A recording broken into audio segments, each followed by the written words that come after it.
اور ترمذی میں یہ عبداللہ ابن مسعود رضی اللہ تعالیٰ عنہ،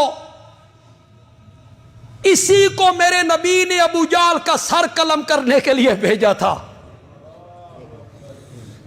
تلوار کا وار تو دو بچوں نے کیا تھا، پھر آپ نے فرمایا دیکھو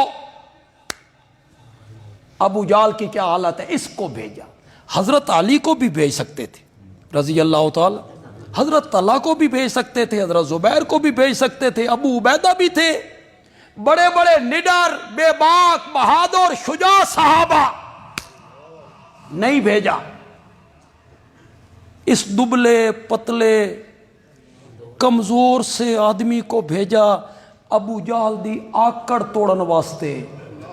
تو بڑا متکبر سائیں نا، یہ دبلے پتلے کمزور سے انہیں بھیجا خبر لے کے آؤ، انہوں نے اس کے سینے پہ پاؤں رکھا۔ تلک الایام نداولھا بین الناس، ہم دنوں کو لوگوں کے درمیان پھیرتے رہتے ہیں، پھیرتے رہتے، دن بدلتے رہتے ہیں، پھیرتے رہتے، تقدیر کے فیصلے ہوتے ہیں۔ چودھری جی کی حال ہے، کیسے ہو؟ اس نے کہا سنا فیصلہ کیا ہوا ہے؟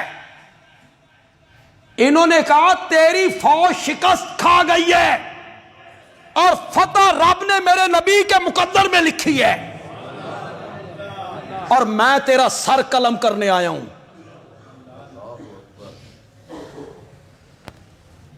اس کا تکبر دیکھو، کہتا ہے تیری تلوار جو ہے نا یہ تیز نہیں ہوگی، اے میری تلوار لے، اس نال گردن قلم کر تے ذرا تھلو کری۔ نبی کے دربار میں جب میری گردن پہنچے نا تو لوگ کہیں کسی جنے دی گردن۔ اے متکبر لوگاں دا تکبر جڑا نا مردیاں بھی نہیں نکل۔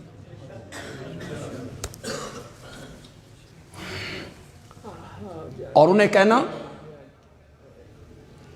کہ جتنا بغض اور دشمنی میں زندگی میں اپنے دل میں رکھتا تھا نا، 70 گنا دشمنی لے کر جا رہا ہوں۔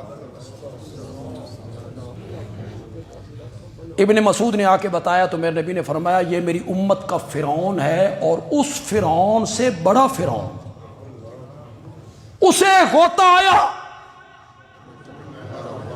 اس نے کہا آمنتو، مانتا ہوں،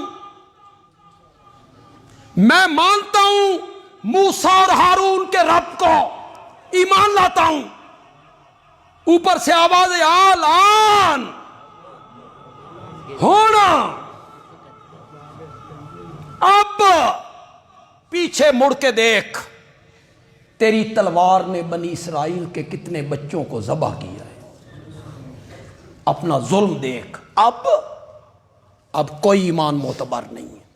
جبریل کو کہا ریت پکڑ اور اس کے منہ میں ٹھوس، یہ دوبارہ جملہ بھی نہ کہہ سکے۔ آخری وقت وہ بھی کہتا ہے آمنتو، لیکن آخری وقت میں ابو جہل نہیں کہتا، وہ کہتا ہے دشمنی لے کے جا۔ یہ ابن مسعود کا میں نے تعارف کروایا رضی اللہ تعالی۔ اس آیت کی تفسیر میں کیا فرماتے، بڑا مزہ آیا، پتہ نہیں تو مزہ آندہ کہ نہیں آندہ۔